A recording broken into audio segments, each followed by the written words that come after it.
Hey, kia ora koutou whānau. Welcome back to another edition of Bigger Hearing News. Kia ora, Chewy. Kia ora, Pat. What's How you doing, cracking? love? What's crack-a-lacking? Not a lot. How about yourself? I am doing okay. Not the best, No. because I failed at one of the most basic tasks that anybody could ever have. Was it a wiping issue? Is that what there was that? No, that No. is pretty basic, but I have managed that successfully today. Okay. So it's not a total write-off. Okay. I fell down my own footpath today and just absolutely wiped myself out. Oh. And look, I got boo-boos on my hand. I hurted myself. That's normally the only story you hear at 1 a.m. on a Saturday morning after a night out. It wasn't even that. No good reason for it. Just fell over. Failed at maintaining my uprightedness. And then I had to wait for my wife to come home to tell her that I hurt myself. It was like literal hours where it was just me and my pain. You had to have someone come and tell you you'll be okay, love, and make you a cup of tea to make it all. Yeah, I didn't know until she came home. Then the tears started. It's purgatory. I didn't know if I was going to survive it. Whether people would have to sing songs of my life and achievement. Didn't know. And then my wife came home and told me to toughen up. So I'm fine now. Apparently, what would the song be? What would the song be of your life and achievements? What would it be? I think we're currently playing it as our theme song. Oh, okay. So until someone comes up with something better, I'm going to roll with that. We have a guest coming on in a couple of seconds, Kay Brereton, who is an advocate for beneficiaries, and a lot more than that as well. We'll tell you more about Kay in a second. Just a heads up, there seems to be a slight potential technical issue there, that there's quite a big delay between us talking and Kay hearing us. So bear with us. If there is a bit of a delay, we'll give it a go. We'll see how we go, and we'll and then in post, I'll edit all the gaps out, Chewy, and it'll sound very different. I wouldn't do that, but we'll do. But we'll get onto that very shortly about the about the new sanctions that the government are talking about. Because as I understand it, Chewy, and we'll check in with Kay about this, there was sanctions in about May of this year, and now they've gone, Sanctions 2.0. I think that's what's needed to fix the economy. Sanctions 2.0. And so we'll have a look at that as well. First, just let me remind you as well, this is the last couple of days to get your BHN merch drop for this month. The August merch drop is right there. We have all of our regular BHN gear, which is, I'm actually wearing a white one tonight. Chewy was wearing a black one last night. So we coordinate. The black and white tops are there, black and white t-shirts are there, the black and white personalized ones. So a few of you want to have them with your names on the back, which is kind of funky.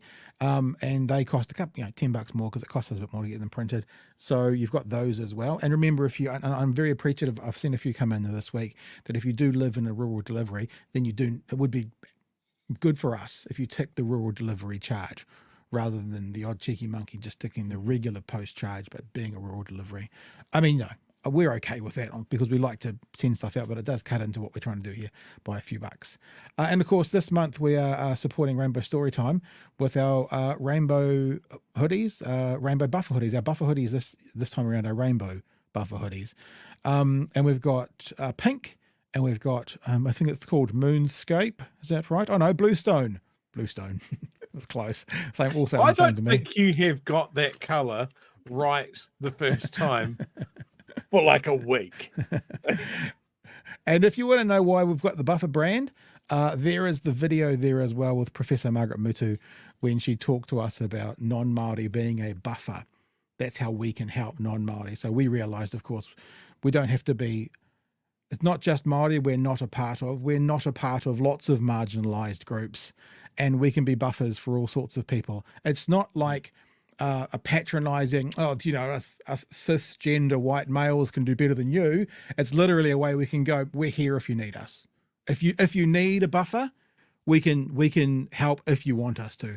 That's what it's about. And so this week we're doing Rainbow Storytime, or this month we're doing Rainbow Storytime, helping them raise some funds for their legal action against Brian Tamaki. Every buffer hoodie that you purchase or buffer t-shirt that you purchase goes in, we give them 25% of the profits, and we have a generous patron who has also said they will match our 25%. So it's like we're giving 50% of the profits to them for this. So it means you help us and you help them. And just finally, not to belabor this point, which I think I've already done, if you've got a couple of bucks and you haven't got enough for a hoodie or a t-shirt, but you want to support them anyway, just go and support them. Look, right there, that's a direct link to their Give a Little cause, which is what we're going to give the donation to anyway. So if you're like, oh, I've got 10 bucks, that can't, just go straight to their Give a Little page, which you can access by coming to bhnshop.nz. And remember, the merch store is only open for a couple of weeks a month. It's more like a couple of weeks every 6 weeks. And this will be shut down on Thursday night. So that means if you want to get one of these buffer hoodies, last time you'll see them is Thursday midnight, then they're gone for good. bhnshop.nz. There you go, Chu. That was a bit of a long ass rant, but we got there, didn't we? The Prime Minister was on the breakfast show this morning talking about what this government is bringing in Sanctions 2.0 for beneficiaries. We have got with us Kay Brereton. Kay works at the Beneficiaries and Unwaged Workers Trust. She is a part of the National Beneficiary Advocates Consultative Group, a group of experts on welfare issues which regularly consults with the Ministry of Social Development. And Kay joins us right now. Good evening, Kay. Kira, thank you for having me. No, you are absolutely welcome. We often say on this show, Kay, we like being the dumbest people in the room. We like to bring people in who know far more than us to educate us all. So thank you for coming on today. I'm pleased to be here. Could you? So, what would you like me to tell you? Yeah. Could you tell us to start off with? Are we right that this is Sanctions 2.0, or is this just the starting off of the sanctions they talked about in May? This is scaremongering 2.0. So Okay. At the moment, the law hasn't changed.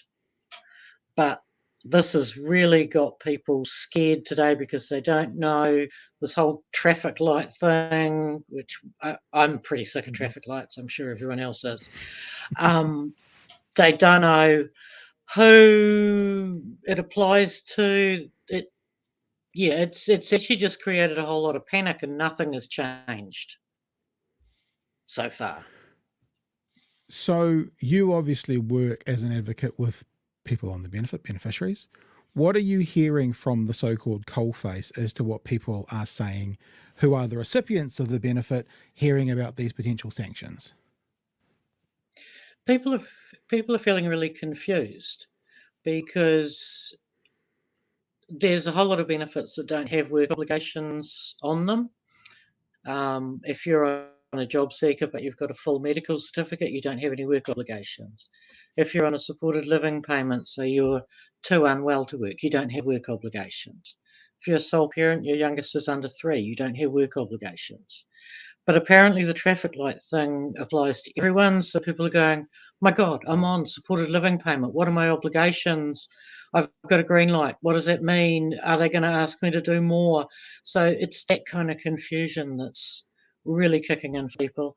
And there's a lot of people who are new to benefit because we're in a recession. More and more people are going on benefit. The government knows that. And so those people, they're feeling really anxious.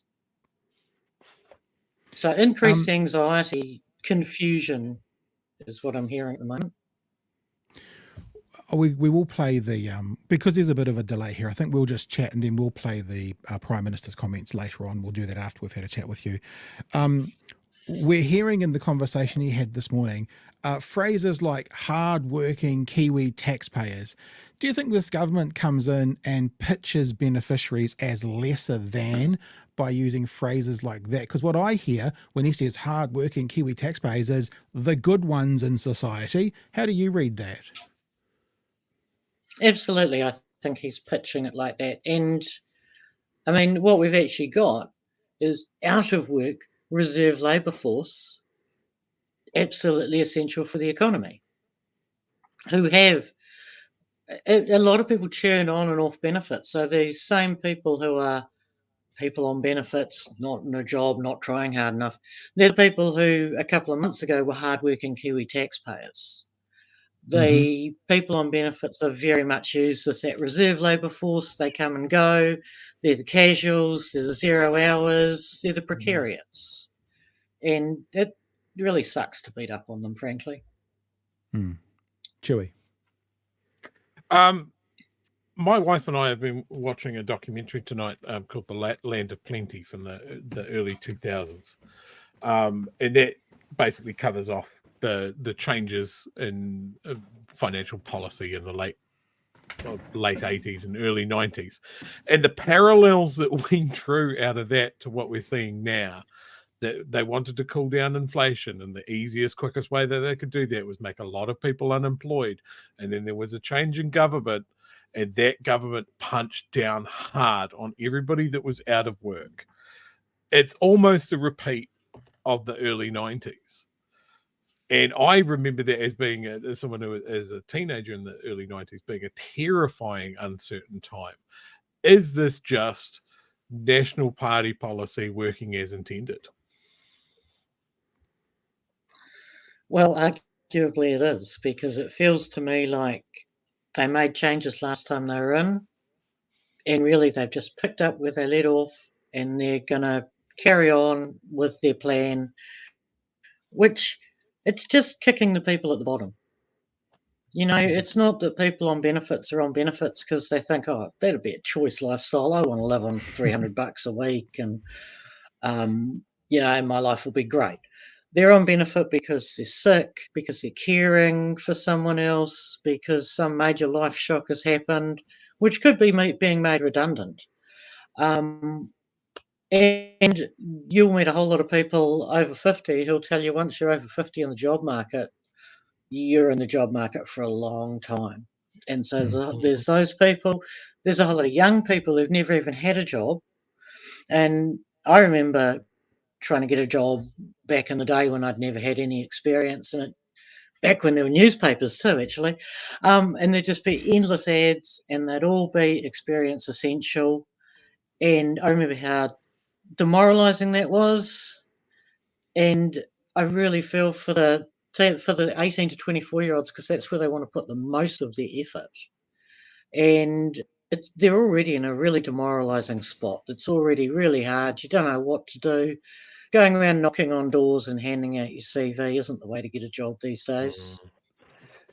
So, yeah, it's people who are on benefit looking for jobs. They really need to be boosted up. They need people to say, hey, you can do it. Hey, you gave it your best shot. We're going to get even further next time. And just tell them they're doing well. And unfortunately, that's not what Work and Income is good at.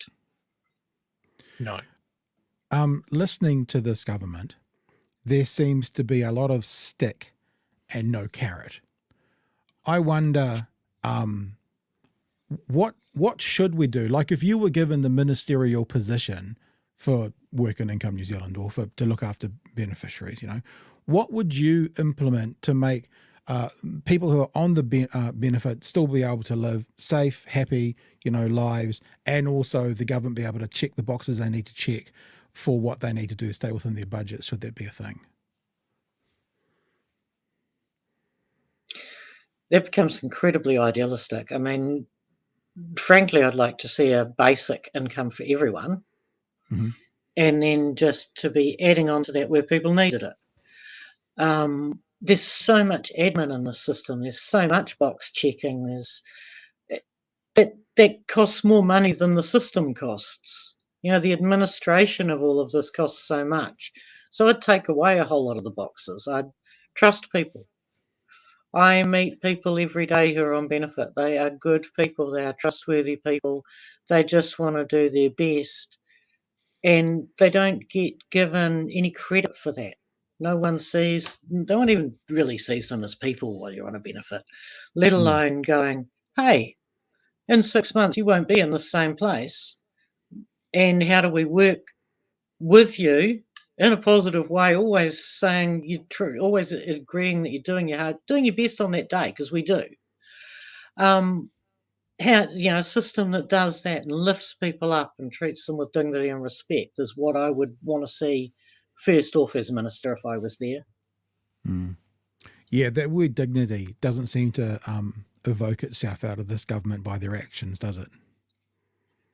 No, in every beneficiary consultation I've been involved in, dignity is the big thing people ask for. Dignity is more important than enough money to put food on the table, which they're not getting either.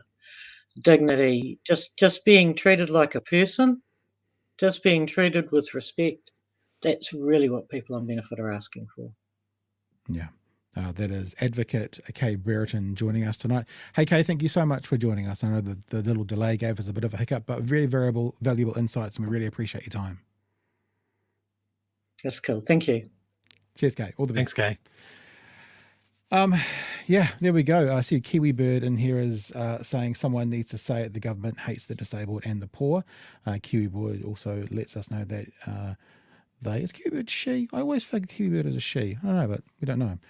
They are on a supported living. Yes, I'm freaking out. Yeah, we heard it. I saw was it an email to me or a message? Maybe someone saying that they might be saying the job seeker at the moment, but next is supported living, next is sole parent. In fact, we heard Louise Upson talking about sole parents, because I said last night, so what they're saying is parents, you can get out there and work, put your kids in a daycare centre, come off not better off financially because you're paying for that, and also your kids are sort of getting raised in a situation by someone else where you would prefer to do it yourself at home. Look, some people go out and work and they do it that way they want to. Others want to have their young kids at home with them because they want to do it that way. I think we should have the option for both, but what they're doing is they're forcing everyone into one path. And the one path that they're forcing the vulnerable into is the one path that they'll be worse off financially, or their households will be worse off, Chewy. Yeah, there's a whole bunch of stuff in here that unsurprisingly, I think National's got wrong. Luxon was trying to clarify his points earlier today, and I saw it reported that he was kind of trying to soften it by going, guys, there's not that many people that this is going to affect. Yeah. There's a relatively small amount of long-term uncooperative unemployed. So really you're making a big thing out of nothing. And the first thing that I thought of was, if it's a relatively small amount, a tiny amount like he's suggesting, why the big stick? Yeah, and why the expense? That means they're paying probably hundreds of millions of dollars to crack the whip for a small number. We always do this. When we look at, for example, just doing a universal basic income, which kind of Kay kind of hinted towards, that universal, everybody. When you spread things through everybody, yes, there are some people who get things that don't need it. We did this through COVID with that payment, but the cost of actually running a system like that is so much exponentially cheaper that those few who get caught up getting a handout or money or whatever that they don't need is still far less total money than trying to means test everyone into a box that they fit. So yeah, I think what Kay said about universal, she didn't say universal basic income, but that's what I heard when she talked about kind of the universal income to everybody, and that, that's solved then. If we're talking about UBI, there's heaps of studies around worldwide now about UBI to various levels of government fuckery and effectiveness and that sort of thing. But ultimately, they come out and they find that this UBI, as you said, lower costs of administration, and the fact that most people do not want to just sit at home on their ass. They get bored. They feel the need for purpose, and they go out and do something. But what it does is it takes the stress off the day-to-day living, the just trying to make everything work. One of the things that I was watching in this Land of Plenty documentary is, again, the government at the time, they went to the University of Otago to say, hey, can you come up with basically like a good level shop, a mid-level shop, and a low-level shop, just so we can get a sense of what people of various incomes can afford. They didn't tell the university what they were going to do with that data, but the data was produced. They took that low level, the literal subsistence budget that someone would need to feed a family, and they reduced that by 20%, because their thinking was, if you could get that subsistence level through not working, then why would you work a low-wage job? So we actually have to bring that down below a livable point. Otherwise, people will just not work. Which is insane. So let's have a look at some of the conversation with the Prime Minister this morning, because one of the things I heard, and I don't think it comes up in this first clip, I will do my best to keep my powder dry, people, is that they are, whether they're prepared to say it or not, what they're planning on doing will actively put more children into poverty.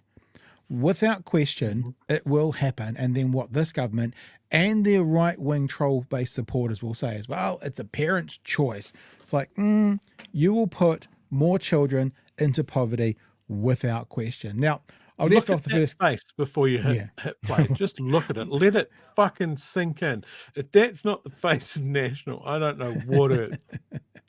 Jesus, they've just had a goober. Basically, he's just sold the whole thing about why they're going to do it and why it's going to work. We're not going to play any of that bullshit, because Daniel Faitaua starts off with quite a good question. He asks if they've actually spoken to any beneficiaries about this plan. Have you spoken to beneficiaries, and what's been their response? I haven't personally, but it's been a policy of ours. Surprise, isn't it? The election, and we've just said it's about fairness and it's about rights and responsibilities, and that's the deal we have with each other in New Zealand. Do you not think, Prime Minister, you should be listening to beneficiaries, at least hearing what they have to say regarding this, because this is the lifestyle that they lead. These are the poorest people in our society. Yes, and we want them to get off welfare and into work, because that is fundamentally better for them. Daniel does a really good job, because I know the questions about to come screaming out of your mouth as it would out of my mouth. They were looking for work. We won't even have to say it. Daniel asks it next. It's perfect. Families and their future. And so what we're talking about here is actually the people that are on the job seeker benefit, who are deemed able to work, can work, and should be working. But do you think you should have spoken to them? Well, our minister has met with beneficiaries, our Ministry of Social Development has met with beneficiaries, but I just asked you to take a step back and say we're focusing on a very... This is a new thing. You know how we like to identify what the PR team has been doing on the ninth floor? The PR team last week has been doing just take a step back. I think he says it 3 times in this. And my favorite one is when he says, not in this clip, but another one, just take a step back and focus on what we're talking about. Whereas the previous 2 sentences, he's been blaming Labor. But he's like, no, but when you question me, we need to focus on what we're talking about, after he's just been not focusing on what they're talking about and blaming Labor because Labor bad. A small number of people, I think, that actually are not meeting their obligations, and all we're reminding them about is to say, hey, listen, you've got people watching your show today that have got up early, going to work, paying their taxes, getting through paycheck to paycheck, and that money is expected to go to support those that actually need it in a temporary place. See, this is what we're saying with the last guest, the good people who are going to work are looking after you bad people who are still in your pajamas watching this show. As they look for new work, and we're doing everything we can to support them. We've got 4,000 more phone case managers coming on. So this is where he goes into the next part of the conversation. But did you want to comment on that one first of all, Chew? Because we're about to move on to the next part of the conversation, which is going to be the obvious question: where are the jobs? Hey, chat, just want to know if an unknown phone number calls your cell phone, what do you do? Don't answer it. Oh, I'll answer a phone number. I don't answer unlisteds. Yep. I just let them go to voicemail. Yeah. And under this, does that qualify as putting me on that orange light? Yeah, I don't know. Again, he backpedals there and goes, oh, actually not that many people. That's not that many people. Yeah, so why? We this tiny percentage of welfare sponges and moochers. He'll change when he was pitching it yesterday. These people have got to get off the dole. I am a tough, decisive leader, and I'm going to punch down on those at the bottom because that's what I was voted for. That's my mandate. I hate the poor. This man that has never had an interaction with a government department to the level that he's enforcing on people. He has a perception of what someone on a job seeker support is, and it's not charitable, and he's never interacted with someone. He's definitely not reached out and got his own take on it. He's happy for his other middle managers to go out there. Look, Erica staff has spoken to Louise Hobson.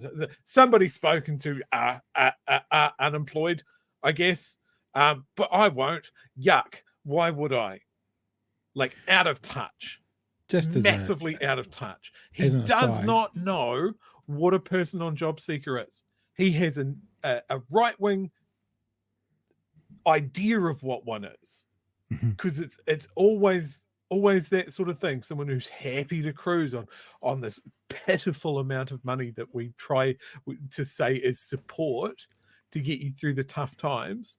He's put thousands of people, tens of thousands of people on that job seeker benefit in the last 6 months. Mm-hmm. And he hasn't spoken to one of them. Yeah. One.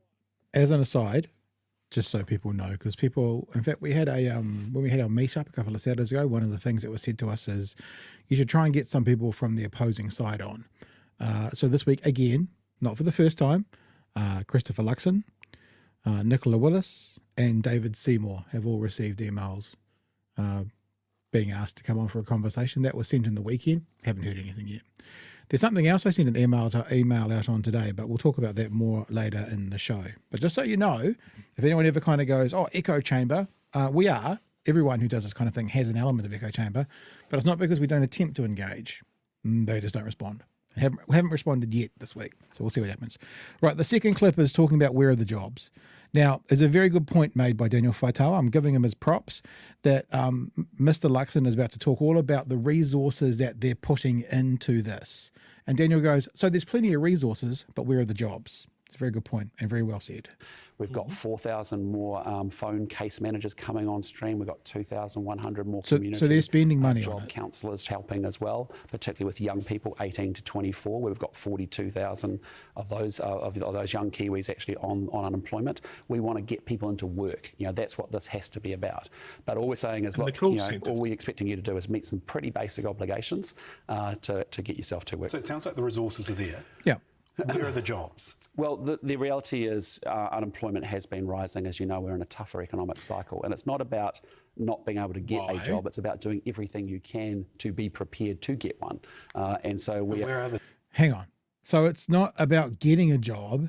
It's about cosplaying on how to get a job. That's what he's saying. He's saying if you don't get a job, it's fine.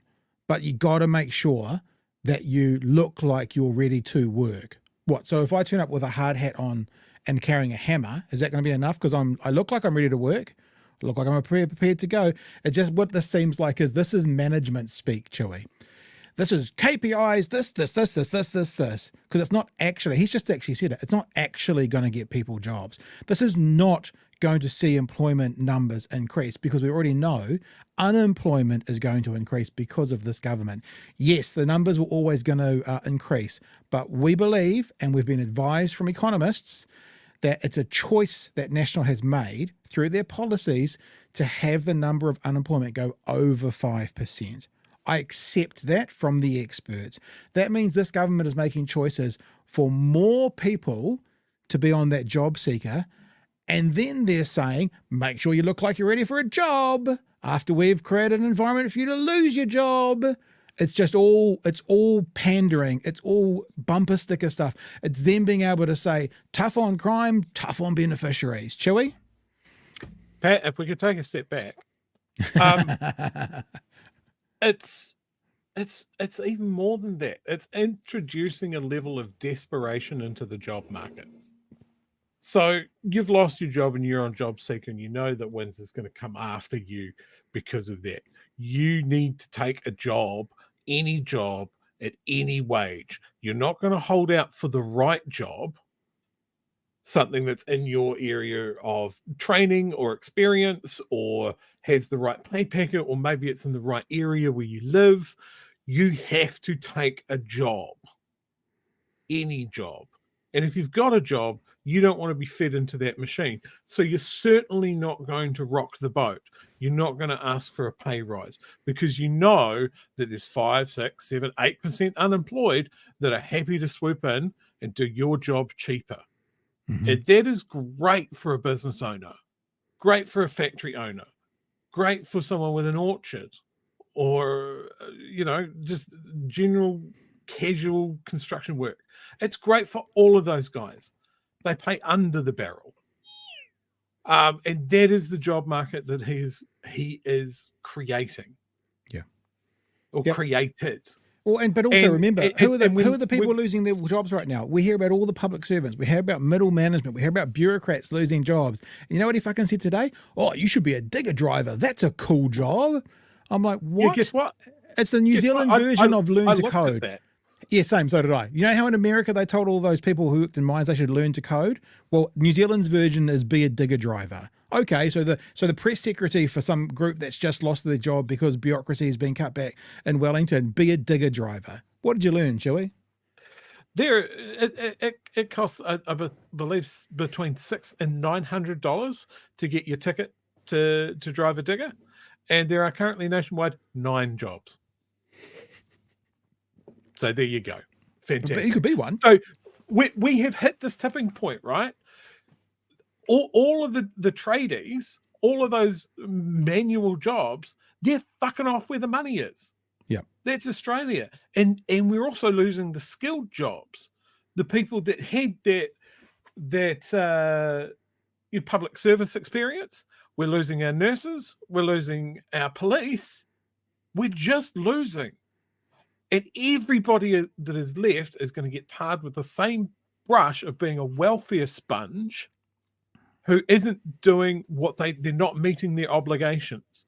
Now, I have had, in my working experience, thankfully, a relative brief period of interaction with WINS when they're on this. And when they're talking about meeting your obligations and being ready for work, what they mean is that they're going to call you up and drag you in to a seminar about personal hygiene, about how to, I'm not even kidding, Pat. Yeah. Personal hygiene, an hour and a half mandatory lecture about how to fucking wash yourself. All right. Think that you've got your personal hygiene sorted, don't need to go to that workshop. You're not meeting your obligations. Sanctioned. You know, Okay. in my personal experience, hey, I wasn't full-time employed. I had 3 part-time permanent jobs. Didn't meet the obligations. Turned down full-time temporary work that would have cost me those 3 part-time jobs. Not meeting my obligations. This is the tick box fucking thing that they're going to head down to. I dealt with people in Lower Hutt that would come in and go, got any jobs? No, I'm sorry, I don't have any work going.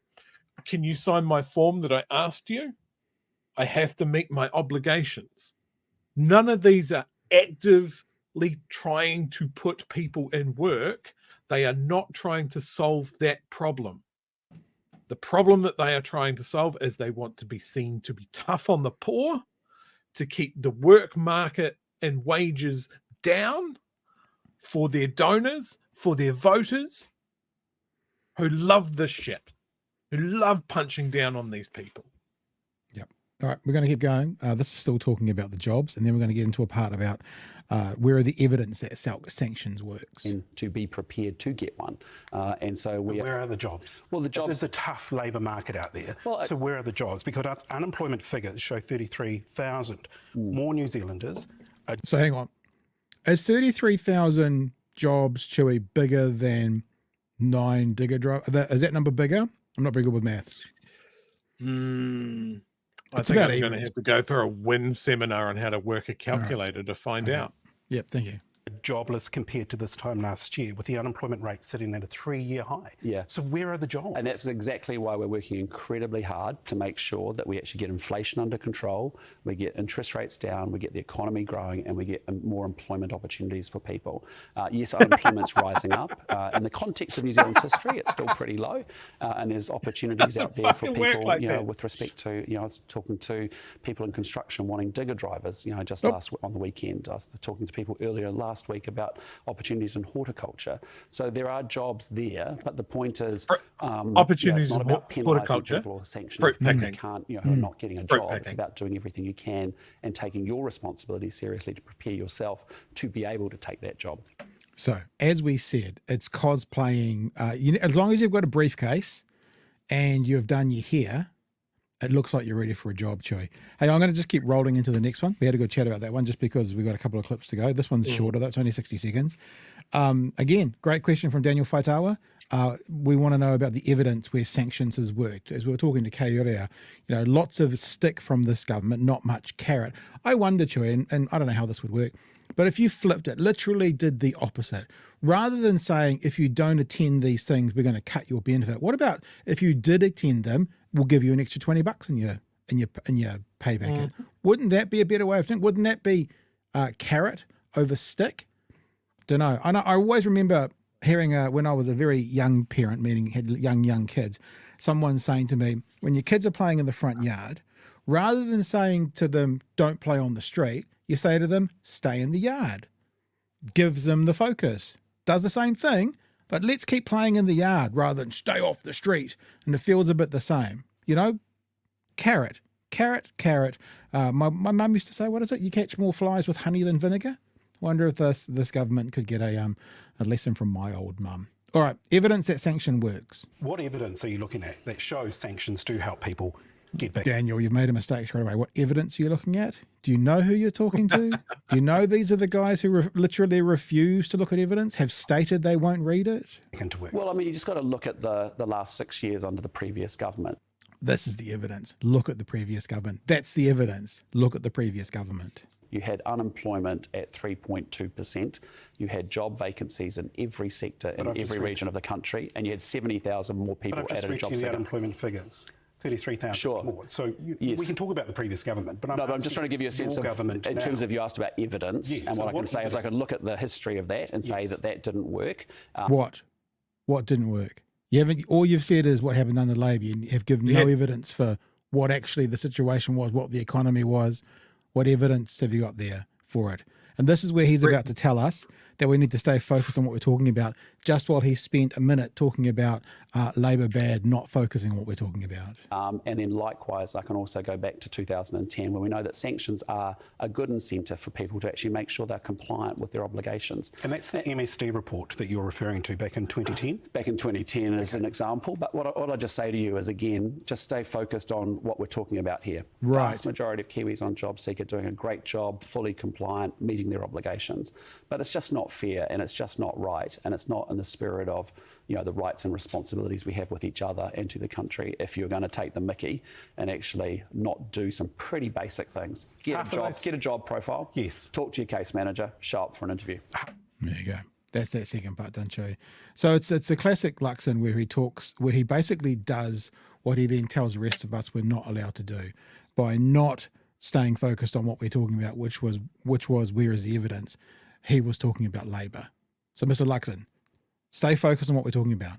Where is the evidence? Didn't actually answer that question, Joey. Sanctions aren't an incentive, just through a basic use of that word. If we were talking about what you were talking about, Pat, turn up to these seminars, make sure that you're compliant, you'll get more money. That's an incentive. Yeah, compliance. We talked about being Orwellian last night. It's not an incentive, it's a sanction. But we just remember that the idea we're observing the Orwellian feel around these guys. What does the word compliant feel like? I mean, there's other ways of saying that. You must compliant. It's just, I'm not saying that. I'm saying it's an interesting term to pick by this government when the right around the world is appearing more and more authoritarian. Yep. Compliance based. He's also very keen to say, hey, look, the vast majority of people on JobSeeker are good. They're looking for work. They're compliant. Rah, rah, rah. Again, hinting that it's a very small amount of people that he's targeting with this very, very big stick. Where is the question? How many people are we talking? And how much is it costing taxpayers? Yeah. We never see that mentioned because it'll be a ridiculously small fucking number that would absolutely be dwarfed by how much money IRD could claw out of corporate tax cheats. Yeah.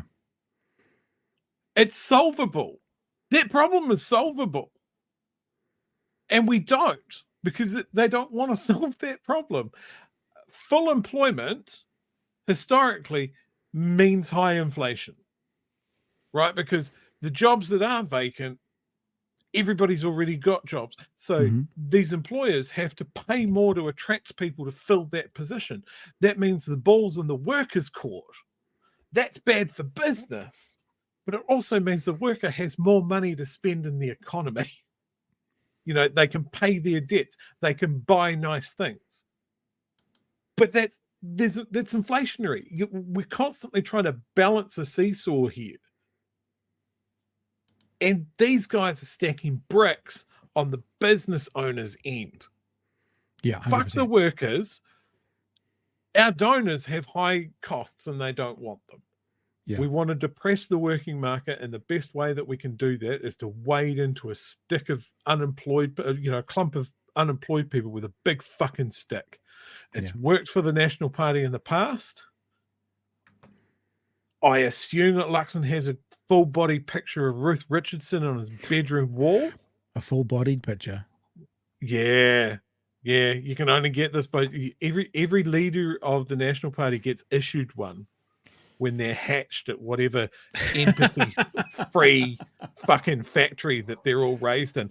Look, I would say to this, like, every prime minister and every minister in charge of wins or whatever unemployment needs to have a couple of months on an unemployment benefit.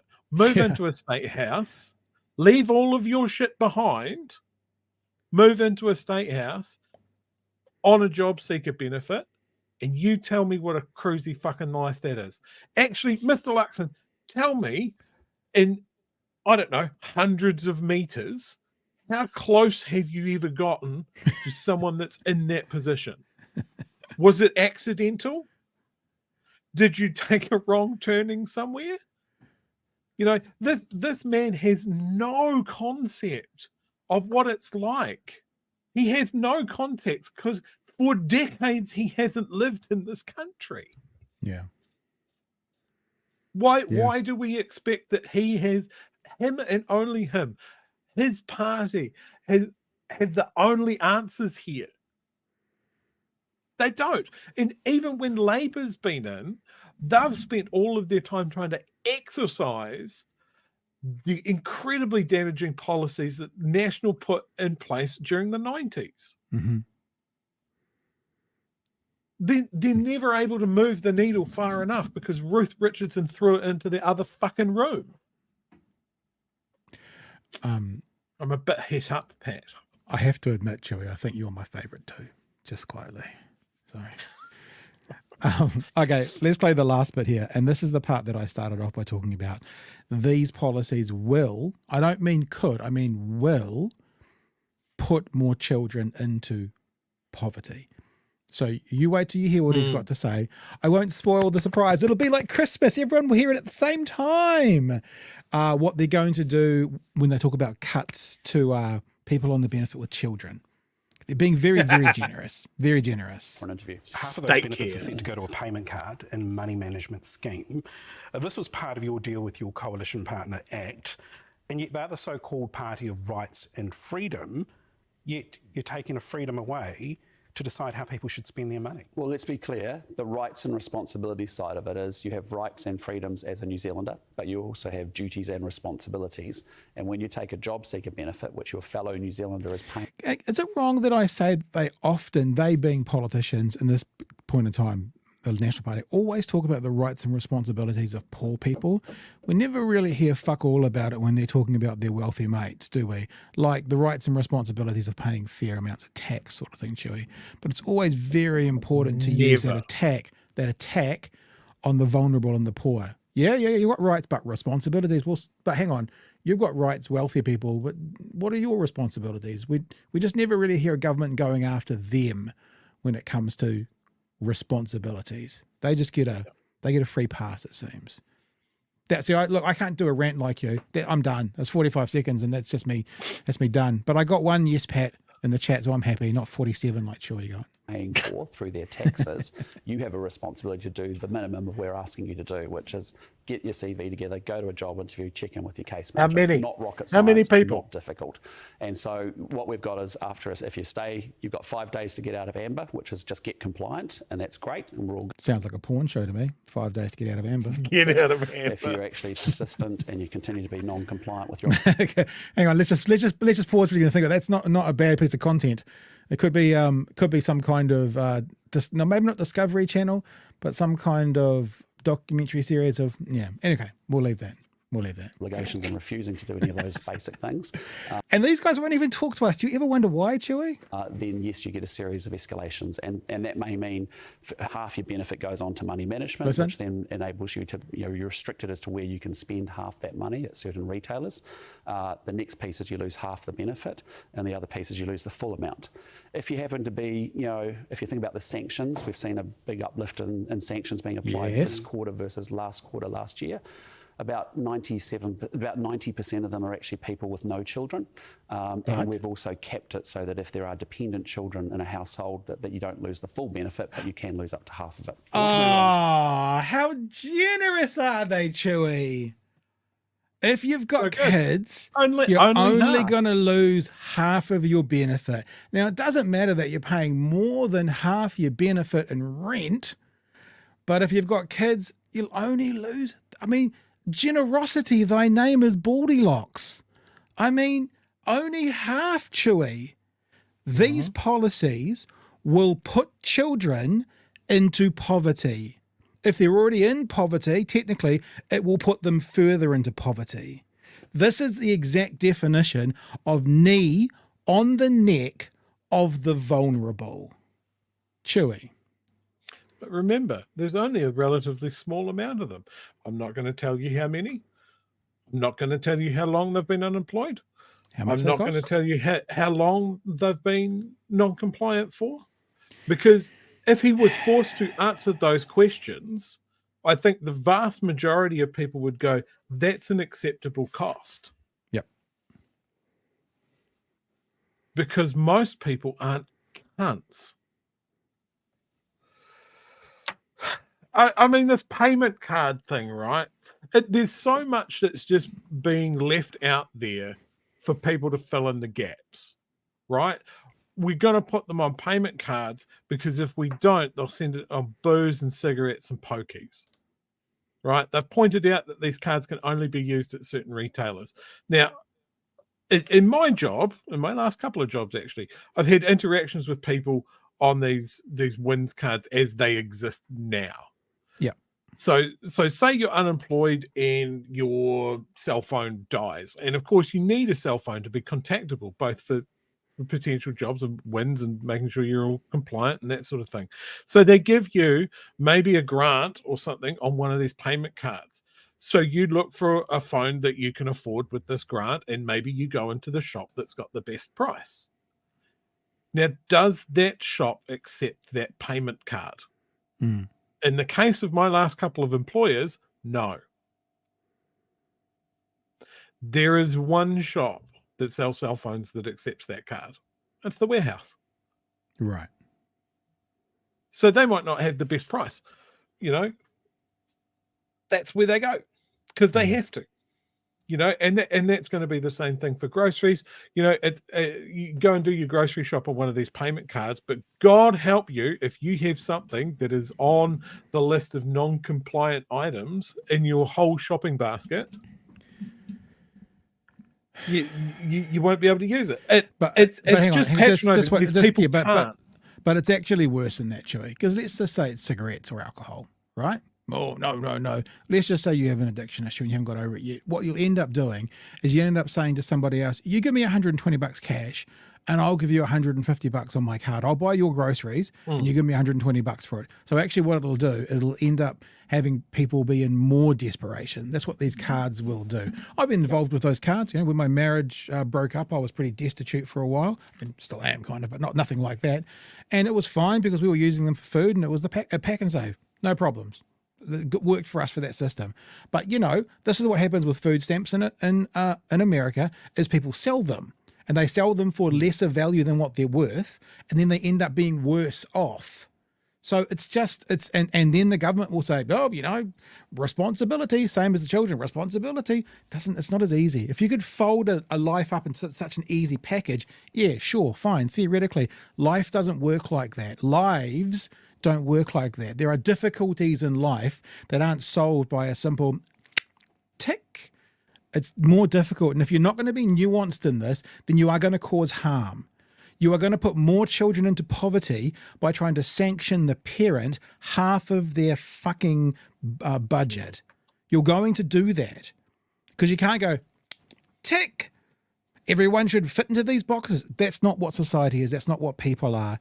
And it is, I mean, I can't think of another word, but it is just bloody evil. It's evil and it's mean to do this to the most vulnerable, poorest people in our country. This is where UBI comes into it for me, right? There's economic benefits and there's social cohesion benefits, right? Yeah. Give people dignity. That is something that is mentioned every time. Like here we have, if you're on Job Seeker at the moment and you see the leader of this country go on the news and just basically go, well, if we just leave it alone, people stay on Job Seeker because it's fun. That's not true, but that's what the Prime Minister's got up there and said. That's why people talk about dignity. That woman that was in the clip that we watched yesterday that was like, oh, well, sometimes I like to get some coffee and a packet of biscuits. Yeah. Extravagant. Definitely go after her. What the fuck? In one of the UBI studies that I've read, I think it was Finland, as they targeted it at people that had addiction issues, long-term homeless, had long-term unemployed, that sort of thing. And they found a tiny percentage of that money went into funding that sort of lifestyle, went into booze or drugs or whatever. Most people saw it as the opportunity that it was, that someone wasn't breathing down their neck, but they could go and get an apartment. They could get their shit sorted out. They had the dignity of a little bit of space to do it. And that is my firm belief that that's what people want. There is always going to be a percentage of people that go, you know what? I'm okay with being destitute. I'm okay with this. It's better than working. And you know what? Fine. It'll be such a small percentage. It's such a tiny fraction of my taxes go towards that. I don't give a fuck. Yeah. I want to see other social benefits out of having something like a UBI. Like if someone's an artist and they can produce cultural items for our society, that's a good thing. If a playwright is able to smash out an award-winning play or a movie script while he's on a UBI, that's a good thing. If someone's able to donate their time to a community group or a sports group or something like that, that's a good thing. Yeah. These are benefits. There's benefits for our benefits. We have one of the world's best UBI programs already in place. It's New Zealand Super. Your nan loves it. Incredibly low admin costs for what it is, because it is just a blanket. Everybody fucking gets it. Just before we move on, I just need to do a quick search. 5 days to get out of amber. I just want to see what's out there at the moment.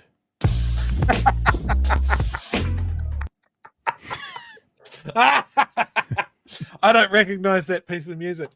Neither. No. And in case you're wondering, I was going to say mum. It doesn't work for me anymore. I can't say mum, unfortunately. I'll just be honest. I just played the sound off. See? I just played the sound off. I just played the sound off thing. See? In case my girl's watching. But yeah, I think you're right to mention on the payment card. Like if you give someone a really restrictive process that they need to stick in, people will always find a way around it. Yeah. Always. People are creative at finding loopholes in the system. Ask our rich. Yeah. Look at all these naughty people in the is that the new theme song, says Kiwi Bird? They all know what it is. Naughty people. All right. We're going to keep moving because, as you have probably heard, me and Chewy could rant about this for the next 4 hours. I mean, I do about 20 minutes of that, and Chewy would do like 3 hours and 40. But together, we'd make up 4 hours. We just want to have a look at this carry-on palaver from Hobson's Pledge in the New Zealand Herald, because there's been a bit more rollout of the story today. Media insider in the Herald, that's Shane Curry. Lawyers, legal academics say Hobson. This is actually quite impressive, actually. This is Shane Curry. He's the former editor for the New Zealand Herald. He's now the media journalist, I guess. And he's writing about what the New Zealand Herald did as a media writer in the New Zealand Herald. Legal academics say Hobson's Pledge ad in New Zealand Herald was abhorrent and misleading, and the lobby group stands by its claims.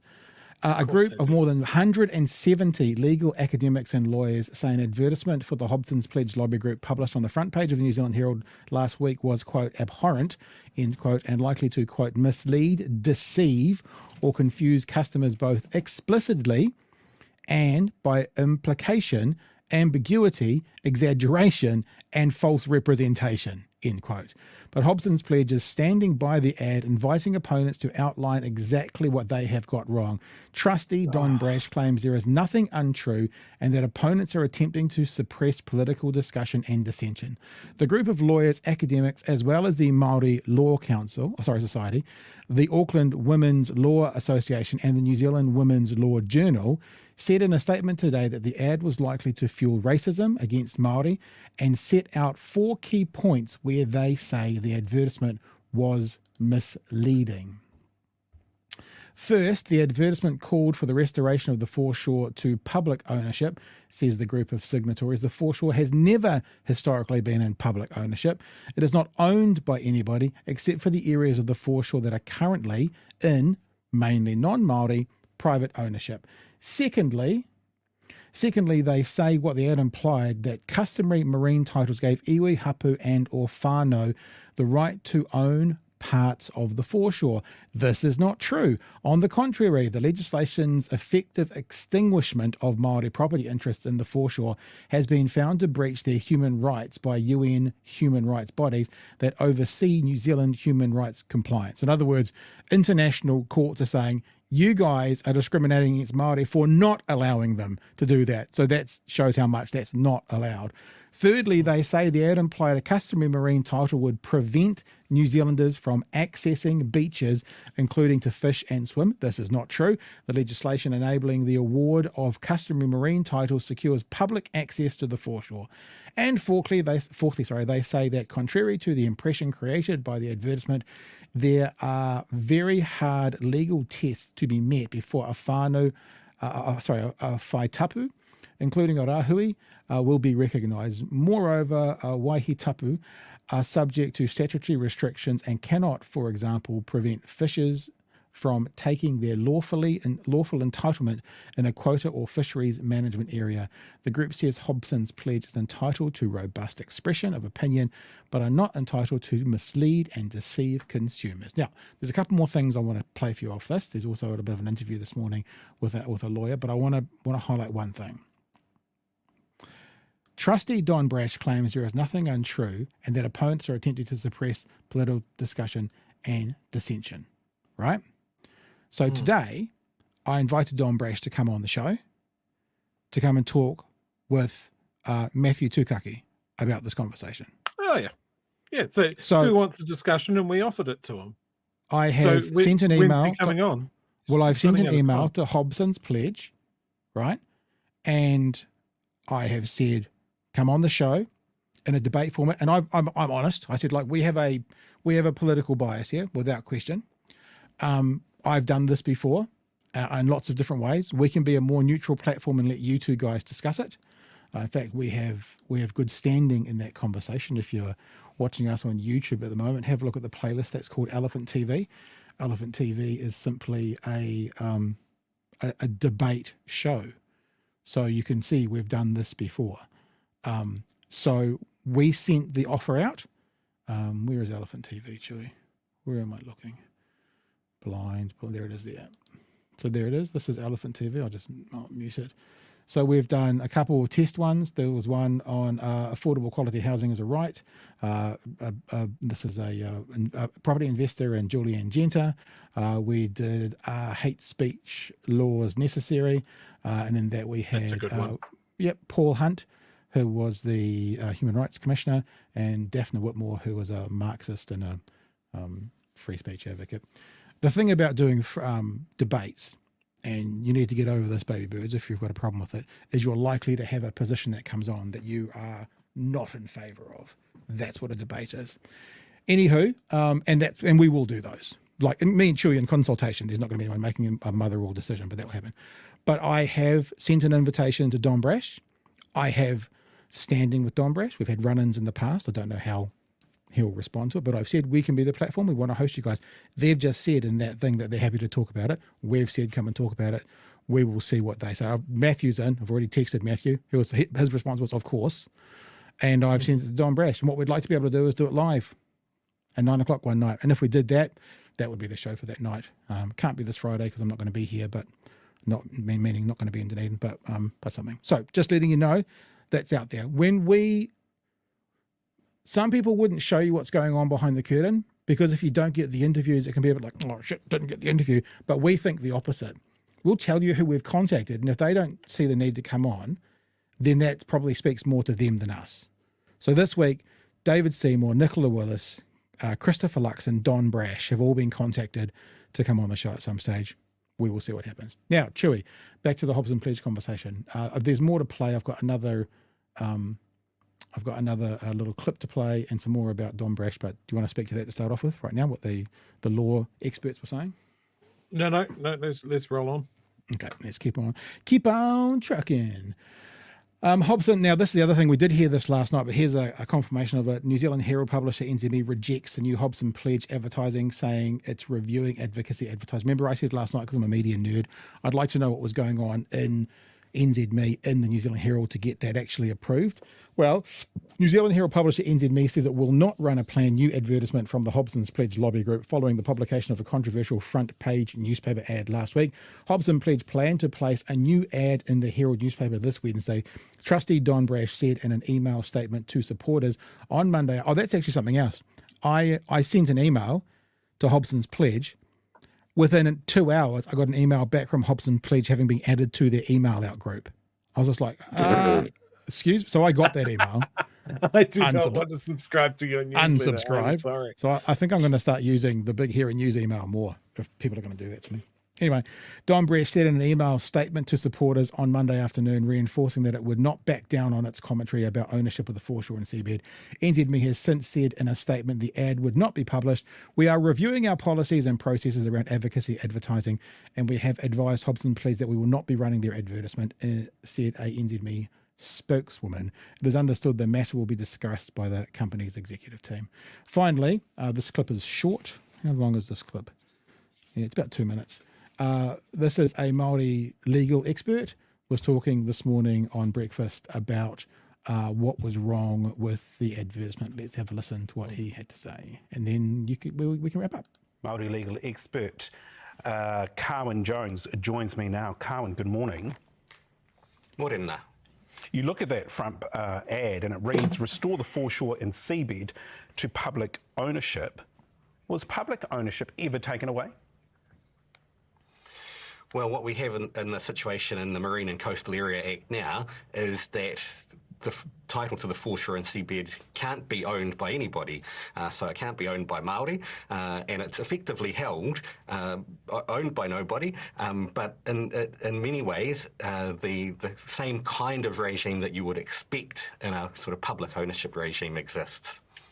What were your initial thoughts when you saw this ad? Well, my thoughts were that this is incredibly misleading, inaccurate, and clearly designed to whip up anti-Māori sentiment. And when you talk about anti-Māori sentiment, it went on to state most Kiwis have no idea that almost New Zealand's entire coast is currently under application before the courts to be awarded to iwi as customary marine titles, as you mentioned. What goes through your mind when you see that kind of ad? Well, that statement's clearly intended to make people think that Māori will be taking ownership of the foreshore, and that clearly isn't the case. It's clearly prohibited by the Marine and Coastal Area Act. The What only kind of people's impact property does- rights are being taken. Sorry, the only people's property rights who are taken away by the Foreshore and Seabed Act and now the Marine and Coastal Area Act were Māori. Yeah. NZME have issued a statement which we will read later on, but it says the ad is clearly labelled as a paid content. So what is the problem? Well, I think the concern would be that this is clearly misleading and inaccurate, and I'm not sure that the Herald's under any obligation to simply take whatever propaganda it wishes to other lobby groups wish to publish. Yeah, and that's one of the things we said last night. You know, if it was an anti-vaxxer group and they wanted to do something on, you know, myocarditis and the vaccine, I'm sure NZME would say no. Well, you would hope they'd say no, but because it's not, and it's maybe a bit more sort of political and questionable in some people's minds, they took the money. It's pretty gross. So that's the carry on today. I did contact a lawyer this very, very late though. I might see if I can get her on tomorrow night, one of the signatories to the letter, but didn't have time to do that today. But we kind of covered it all off in a long diatribe by Uncle Pat. What are your thoughts, Archu? I would love to have a bunch of money to like test that theory, right? To buy a full wrapper for the New Zealand Herald and just put some outrageous bollocks that I would crowdsource out of our chat, and just go, hey, look, I clearly indicated that this is a paid-for presentation by Chewy of Dunedin, and yeah, birds aren't real. I don't know. Yeah. And if you do think that birds are real, then the government is coming for our guns. Just something like, what the fuck were they thinking? And like you were talking yesterday with Matt about that that CTU wrapper. Yeah, I don't think that was okay either. I think like I am against any like large format advertising in a newspaper. Like when there's a half-page ad above the fold, it's bullshit. When there's a wrapper around the entirety of the newspaper, bullshit.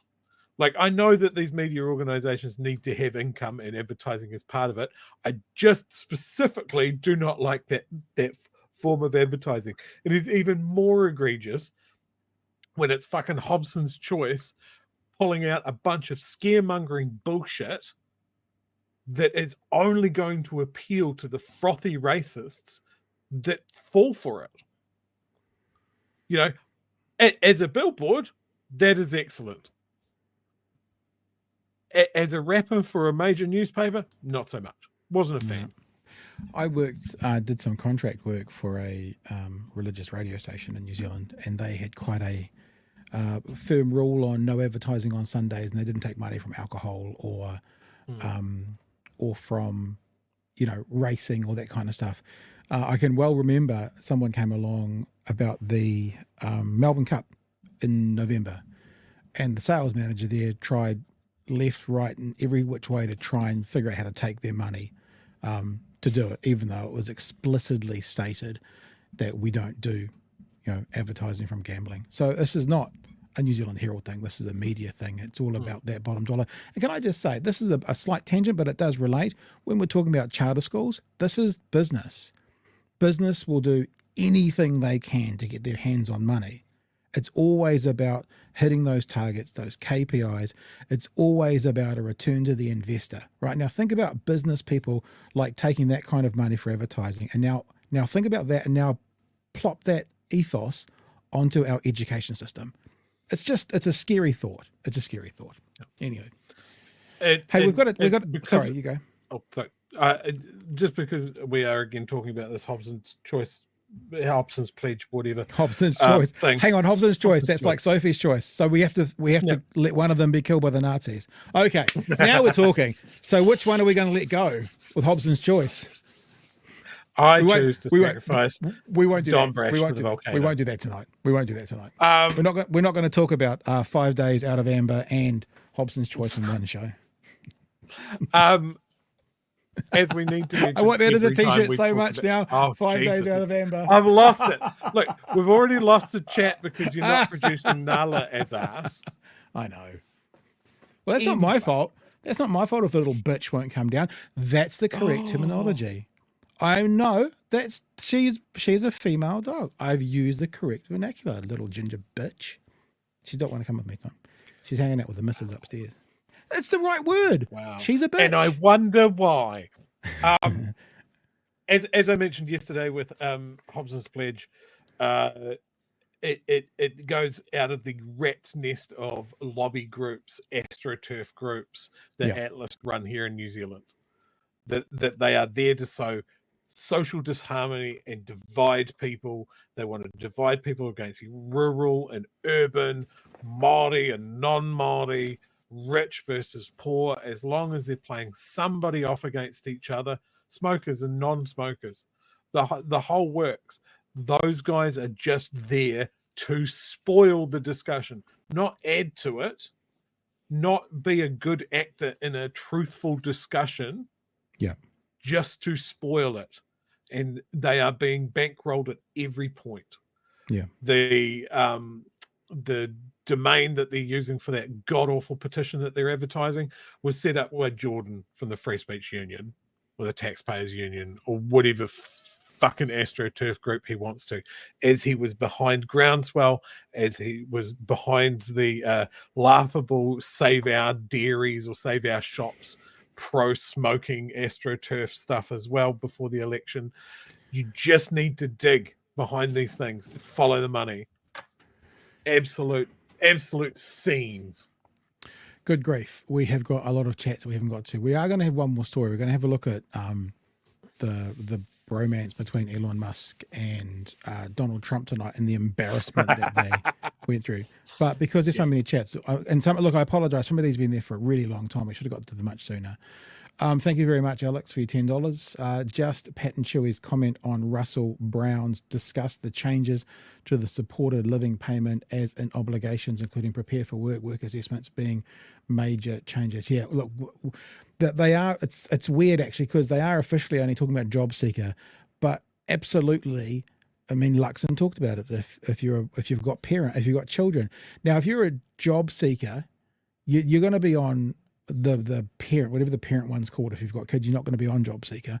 I'm sure there are some people who might have children, but they'd have to be above 18 or 16. 16, isn't it, when they stop paying them? So that's going to be a very few people. Most people who have children and are going to benefit will be on a parental one, not a job seeker, which implies they're going there as well.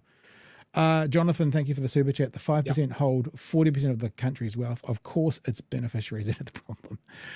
Frosty, I saw this, Frosty. I haven't watched it yet, but I saw it pop up on my feed. So Peter Sharples with on Te Ao with Moana. So we'll definitely follow that up. Thank you for reminding me. In fact, there's been someone else in the chat who reminded me about Ian Taylor's comments yesterday. So I've already written an email where I've just put his address into the two, so it'll remind me to do it.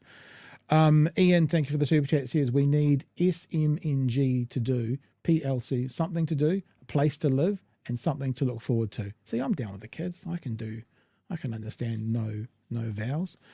Because I care, great for 6,000 people being made redundant looking for jobs in Ministry of Education, appealing its employment court loss. Costing how much? Yeah. Honestly, it's you remember, I've already said this tonight, but you remember when there's all that hubbub in America with all those miners being told to just learn to code, and that became a hashtag, learn to code, to show what a ridiculous thing. I said, we should do that. Get a digger job, should be this one. Dave Monster, thank you for the super chat. Don't forget 90-day trials. Chewy, Ryjan, thank you for the super chat. Do these sanctions, and especially the electronically monitored Benny card announced yesterday, remind anyone else of China's social credit system? I don't know too much about China's social credit system. SP says, thank you for the super chat. Oh, it's an Australian $2 Chewy. That's flash. International money. That means it's about 40 New Zealand dollars. Is this a one-term government or not? Well, let me put it this way, right? The odds say not, but with how they're performing now, both popularity-wise and policy-wise, I would say they have a better chance than anyone in recent history of being a one-term government. Would that be fair, Chewy? Yeah. Mr. Arvids, thank you for the super chat. Let's send all these unemployed and homeless people to Luxon 7 property. Silos. Thank you for the super chat. Christmas, I needed a grant. I was told we don't help with Christmas costs. She asked if I purchased gifts this month. I said yes. She said wins don't help with Christmas costs. The card is a joke. Yeah, that seems harsh. Appreciate the super chat. I hope that means you're doing better now if you're spending money on super chats. Silly little super chat, but we appreciate it. Shard says... Put that on the payment card. Oh, yeah, we should get approved. Then we could do it. They don't work for online purchases. What about T-shirts? We could do T-shirts. We could go around with an F+ card and just go deliver them at people's doors. I know a person who ran emergency housing motels. They used to take the money from the payment cards and give families back the money in cash. Oh, that's lovely. Albeit a little on the nose. And then lots of people. Yeah, I know. Sorry, I had to star all of those. The people wanted to know. More gold for the Nala Search Party Fund. I'm starting to, people, you're making me start to regret resetting up the dog cam. I'm just, a little bit too much. Maybe a bit OTT. Thank you for the super chat, Mr. Arvids. David Seymour voted worst example of human rapper fund. Mr. Arvids again. Can you contact? So that's interesting to follow. Yeah, I've written an email address. And finally, Peter saying this kind of astroturfing disinformation contributed to UK riots. 100%. Now I wonder if we wanted to get Seymour on. Do we know any high schoolers that could maybe Snapchat him? Maybe that'll get. Oh, they could just get a message through more quickly. Yeah. I'm just getting rid of all those not super chats, the chats that you put dogs up there for me. Thanks, dude. Just doing what the people want. And then hide that one, and then go goodbye that one. Okay. Oh, there's another one. Thank you for the $2 super chat because I care. Remember to flush twice with this government. Brilliant. We're up to date. Gee, I hope no one puts through like a whole bunch of $1,000 super chats between now and the end of the show. We're running out of time. Look, as far as the one-term government thing, I just want to float the idea between you and me, Pat, and obviously our close circle of friends that we have here. Yeah. I want to think about what you guys did and what we did leading up to the election. Obviously, it wasn't enough. We need to do more. And I don't know what that is exactly. But it'll vary from person to person. But I think it's a case of we need to do more to ensure that this is a one-term government. And it might be convincing a couple more people to vote a particular way or to vote for a particular cause. And I think I may have even mentioned this in the run-up to the election. Those people are most easily the ones that say there's no point in voting. Right, yeah. They're all the same. Yeah. And I think now we have, especially with a one-term government, you have in recent memory, you can look at the difference between two different leading parties and go, you are an insane person if you can't tell the difference. Maybe in a nicer way, rather than trying to convince people to follow you by calling them insane. But you get my point. I heard some commentary this afternoon, which was really interesting. It kind of echoes what you're saying a little bit, maybe. Talking about the American political system, saying we're about to go into playing some Trump. Let me do one more thing first. Okay, we should do it real quick. That'll have people rushing back into the room. Yeah, have you ever done that? I've done that on my phone a few times when you're on your phone. Although honestly, my girl Chewy, she's kind of innocent. She doesn't get it, but you do it around other people, and they're like, play the sound off YouTube. Anyway, I heard someone commentate today. It might have been Sam Cedar, actually. Very, very good. With Majority Report with Emma Vigeland and him. Talking about how the media gives these things equal weighting. And he's talking about America, how they talk about, each person's in their echo chamber. And I'm doing them a disservice by explaining it like this, but each person's in their echo chamber and the media says, these guys are in their echo chamber. And basically what the point he was making is this echo chamber, and this is like the two political parties, this echo chamber is talking honest and truthful and using facts. This echo chamber is literal lunacy, trying to claim that there was no people that Kamala. Sorry, look. Just so you know, but I know people say if you say that the wrong way, it's disrespectful. There's something about my dyslexia in her name that doesn't quite work. So I am going to get it wrong. In my head, I go CAR. It's a car. Kamala. I have to do that every single time. I don't know why. The other side of this echo chamber says there was 0 people at Kamala's plane, and they believe it. So it's not equal. It's not 2 echo chambers all talking just different opinions, but in the real world. One of them's a lunatic world and one of them's in reality. It's kind of the same, to me at least, with these 2 political parties. One side is wanting what's best for my neighbour. One side, historically speaking, go back and look at Cullen, go back and look pre-COVID, is better with the economy. The other one responds to what that side is doing and tries to bring back New Zealand of the 1950s, 60s, 70s and 80s. It's not equal. It's not the same, right? Even though they are their own spaces sometimes. And we just have to convince people, I guess what Chewy's saying, is actually, it's not like, they're all the same. Politicians have similar virtues and similar ways of acting, sure. But when it comes down to the core of who they are, this side, this is my left hand in case it's reversed, this side wants what's best for the community. This side wants what's best for the top 1% come hell or high water. I want to sit with this side and try and figure out how to get the guys in that want what's best for community, even if that means me pays a little bit more tax or doesn't quite have the same advantages that I might get if these guys who are only looking after the 1%, not that I'm that, but sometimes I might be doing a bit better, like if I was a landlord, but still not wealthy, like I had a family batch or something. So I'm just like, I'm with Chewy. We've got to aim to do more. We've got to remember it's not an equal fight. It's like if you're having a debate between a flat earther and a scientist, you don't give the validity of 50-50. It's not like, well, you might be right or you might be right. It's not the case. It's not the same. You don't give it the same weight. Chewy. Yeah, exactly. And I think that's something that the news media has really played into here and abroad. But they're not the same. Yeah. Yep. All right.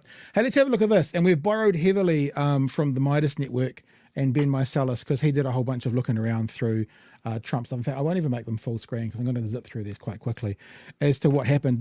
First of all, I was sitting in my studio. I looked up to my right and there's a 50-inch screen just here, about 45 centimeters past my hand. And I saw on it on the Twitter feed, Elon Musk with a thing saying, in 45 minutes, I will be talking to Donald Trump. And I went, I'm going to screen record because I bet you it'll break down. So good. I didn't screen record, Chewy, but guess what happened? It broke down. It didn't work. And Elon Musk came out saying, it was an attack and people were trying to attack us and it all felt all bollocks. It didn't work because, as many people were pointing out, the rest of Twitter was working just fine. So anyway, I'm going to play you some clips and look, I mean, often we just go and get these clips ourselves, but it was over 3 hours, I think, the conversation, or over 2 hours or something like that. So Ben's gone through and got a few clips that I'm going to play. Kamala, see, I did it in my head, I went, Kamala. This is fucking Trump saying Kamala looks like my very excellent First Lady, Melania. They look the same. This clip. She's terrible, but she's getting a free ride. I saw a picture of her on Time Magazine today. She looks like the most beautiful actress ever to live. It was a drawing, and actually, she looked very much like our great First Lady, Melania.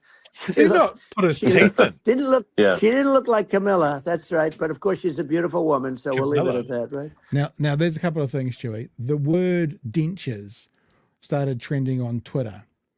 Trump was slurring, and he was speaking like Sylvester the King, suckering, succotash, and he was slurring his words. He was doing something with it, like Kathy is saying. It sounds like he didn't have his teeth in. That could be the case, or it could be like one of my daughters has a plate that they wear at night time because they had braces and they got to keep wearing it at night. But I would think if you had that and you'd only a moron would leave that in, you'd take it out. But something was happening, and his S's were a bit slurred and a bit frantic. So yeah, anyway, the next one, there's just an example. Ben here shows an example of that slurring. Clip. But that's okay. That's the way I get treated, and I don't mind that at all. What I can tell you is this. We cannot have a Democrat. We cannot have her. She's incompetent. She's as bad as Biden in a different... Look, she hasn't done an interview since this whole scam started. And say what you want. This was a coup. he shouldn't say what you want, because all those S's don't come out quite so well. Not entirely sure what was going on with him, but yeah, there was, and as I said, when that was playing live on Twitter, hashtag dentures started to trend. So that's beautiful. Ben does a little bit of a wrap sort of, this is about 45 seconds, and it's also looking at how some of the media was reporting what they were hearing as well. So this is Ben Mycelis from Midas Touch. As Tim O'Brien writes, Trump is slurring his words and is unable to clearly enunciate S words in unusually messy ways during this Musk interview. He had trouble hearing at the NABJ, the National Association of Black Journalists Convention, and at his Mar-a-Lago presser. He has declined in age noticeably over the last year. Susan Simpson writes, Trump is slurring in a way I've never heard from him before. Elon sounds like this is maybe the third or fourth time he's had a conversation with a fellow human. Here, Donald Trump talks about one of his plans, which is one of the top priorities of Project 2025, to shut down the Department of Education. Let's play this clip. And what I'm going to do, one of the first acts, and this is where I need an Elon Musk. I need somebody that has a lot of strength and courage and smarts. I want to close up Department of Education. Here. Now, Midas Touch cut away from that. I think that's a really important thing that we need to have a look at. So we went to Brian Tyler Cohen, because we're just using all the guys who've already done it. And he went and he used, so we're looking at Brian Tyler Cohen, who was looking at Real America's Voice. And we'll play this for you, because this is like 30 seconds of him talking about getting rid of the education, Department of Education, which is terrifying. To have like, what would Texas, what would some of those conservative southern states bring into their own education system if it wasn't a federal organization? I want to close up Department of Education, move education back to the states, where states like Iowa, where states like Idaho, not every state will do great, because states that basically aren't doing good now. You look at Gavin Newsom, the governor of California. He's terrible. He does a terrible job. So he's not going to do great with education. There you go. And there's Brian. Hi, Brian. So it was a couple of hours. It was a complete nightmare. So thank you to those people who did the work for us, Midas Touch and Brian there as well, and the guys who were covering it. But that was it. So he claims to not know anything about Project 2025. But just by chance, Chewy, it's just a coincidence, Chewy, that some of his top things he wants to do are the things that the Project 2025 wants. The slurring, they're calling it slurring. It's more about whether that's slurring or not, but it was very strange. I think he was slurring as well. Okay. Yeah, it didn't. God, what an embarrassment. But it does not matter. The MAGA cult will not be dissuaded. But what Trump is losing is he is hemorrhaging people that are going, no, I'm a Republican. I really should vote for the Republican candidate. But I don't feel good about it anymore. Well, one of the things one of the things that the Dems have done really well is they're not trying to convince Republicans to come to become Democrats. They're running a group called Republicans for Kamala. So they're actually saying you can be a Republican, stay in your lane. That's fine. Be a Republican, but you can still vote for Kamala. So they've got might be a pact or whatever called Republicans for Kamala. So it's it's a very the Kamala Harris group are doing some very clever things. They're doing some very clever things in the social media world, activating Gen Z and millennials, and they're also Tim Walz is actually an incredibly exciting prospect. They are the most progressive. They're not the perfect progressive. Remember, when we do debate, sometimes we get people we don't really like. They're not perfect, but they are the most progressive ticket there's ever been in American history. What they're doing today is they are testing what Bernie Sanders could have been in 2016.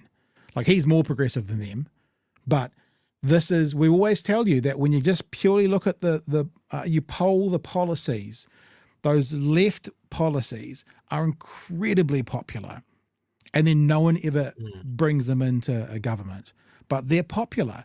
And if they're popular, this is the ticket that will finally, hopefully, get a chance to test some of those in the real world, Chewy. Yeah, absolutely.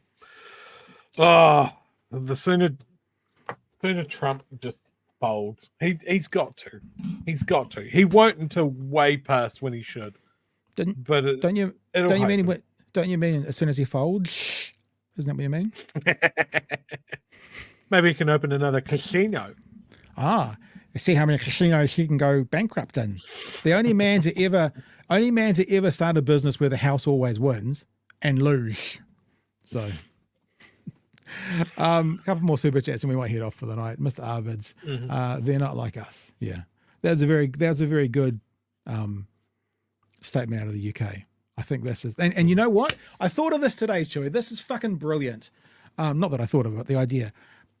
People on the left have tried Nazis, they've tried dictators, they've tried all these words, you know, Nazis, you know, your authoritarians, and what finally hit and what finally won? Weird. Calling them weird.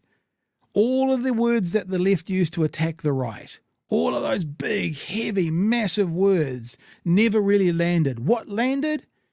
Man, they're weird. I'm just like, it's so good. It is so good. Speaking of, Mr. Arvid says right-wing weirdos are making AI seductive pics of Kamala. That is the drawing Trump saw, LOL. And Kiwi Bird. It's called hentai and it's art. Musk gave Trump a full-throated endorsement. It's not quite uncomfortable with the way that's phrased. Yeah, like maybe a half throat. God, I'm not proud of that chat. I'm not. It's completely derailed my train of thought. Well, your train of thought can take a hijack if you want, and we can wrap up for the night if you want to. Yep, I'm gonna shut the fuck up. All right. Hey, nice show, guys. And look, this is really a community. When Chewy said before, all of you guys watching, I only went 693 because that was the number that I looked up, and it was 636 now. It's nice. It's nice to have you guys around. We enjoy you, and we like you losers hanging out with us losers in the weekday evenings. Or else, what would we have to do? See, I mentioned the word losers, and Chewy then remembers what he was going to say. Yeah, because I was thinking about what the right wing calls the left. You know, lefties, cucks, snowflakes, and they always figured that there'd be a word there that would really like catch with the left. I'm like, oh no, we're not. You guys are all communists. Never worked. No. But then when it lands, it's real obvious. They vehemently do not like being called weird. And you know that they don't like it. Shit. And you know why they don't like it? Because they go, they literally are saying this using different words. They're going, nah, you're weird. That's the response. Like, honestly, that's the response. Trump started, I think they're weird. I'm not weird. And you know what Trump did yesterday? The best one ever is when he got asked by a reporter about weird. He went, that's what they're calling JDA, not me. He literally was like, I'm not weird. He threw his mate under the bus. It's fantastic. Oh, fantastic. Yep. All right, Tim. Well, even though I know you are happy to be with us tonight, I do apologize that fan favorite Nala wasn't here. But look, you guys have to understand that I am a soft owner and will allow Nala to do what she wants when she wants. You guys want me to bring her down here and tie her up and make her be just there for your enjoyment? I'm a bit uncomfortable. I'm a little bit disappointed. Why would you do that, Jack? Very nice.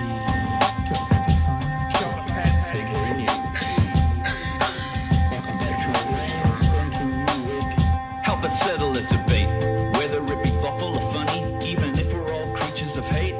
It's a fine line that we're walking together. For better, push aside the temptation to relate. Let's take a note of the corners we stand in. As many points as the hairs on my chinny chin chin. When the news that we're watching is hairy, knowing all the things that we need to be wary of. Like the rich have the hand out for rewards, while the many have to work out what they can afford. And the rest of us ain't paying attention, or maybe have questions we're too worried to mention.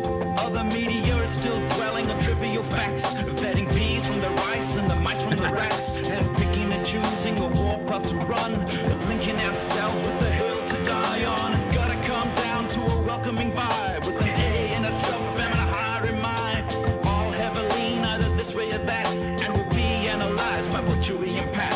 With the evil in the world trying to mess with your head, and you're sitting on the couch, you're thinking chivalry's dead. Each night, 2 nights, they're gonna sing you to bed. It's big hairy news. All right, team. Just looking at that comment from Cliff there, Chewy, did you see the Australian breakdancer from the Olympics? Have you seen that? Yes, I did. Yep. I thought it was a joke to start off with. It's that bad, but there you go. All right, team. Thanks for being with us tonight. We'll see you tomorrow night from 9 p.m. for another edition of Big Hairy News. Remember, we've got a bunch of emails out to a bunch of people to see if they'll come and talk with us. Fingers crossed, I guess. We'll see what happens, what doesn't happen. But other than that, we will see you tomorrow night live from 9 p.m. for another edition of Big Hairy News. Remember, if you want to support what we do, patreon.com/Big Hairy News. You can also then be a part of our credits that are rolling right now, which are all our lovely patrons. Thanks very much, team. We'll catch you tomorrow. Hooroo. Cheers, fam.